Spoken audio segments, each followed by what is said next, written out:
Isang taxi driver ang nagsakay ng isang madre. Pagpasok ng madre sa taxi, napansin niyang hindi mapigilan ng isang napakagwapong driver ang pagtitig sa kanya. Tinanong ng madre kung bakit nakatitig sa kanya ang driver.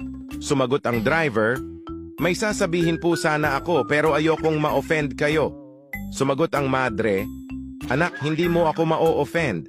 Sa edad kong ito at simula noong nagmadre ako, nakita ko na yata at narinig ang halos lahat ng mga bagay-bagay sa mundo. Sigurado akong wala kang masasabi o maitatanong sa akin na makaka-offend sa akin." "Sige po.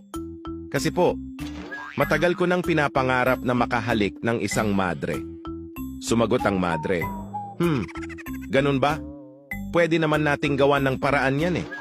Para sa akin, kailangan mo lang maging single at dapat ay katoliko ka." Masayang-masaya ang taxi driver at sinabi, "Yahoo! Tamang-tama, single ako at isa akong katoliko." "Okay," sabi ng madre. "Pumarada ka dyan sa susunod na kanto." Tinupad ng madre ang pantasya ng driver sa pamamagitan ng isang halik na matamis. Ngunit pagtakbo ng sasakyan, nagsimulang umiyak ang taxi driver. "Aking anak?" tanong ng madre. "Bakit ka umiiyak?" "Patawarin mo po ako, mother. Ako'y nagkasala. Nagsinungaling po ako sa inyo.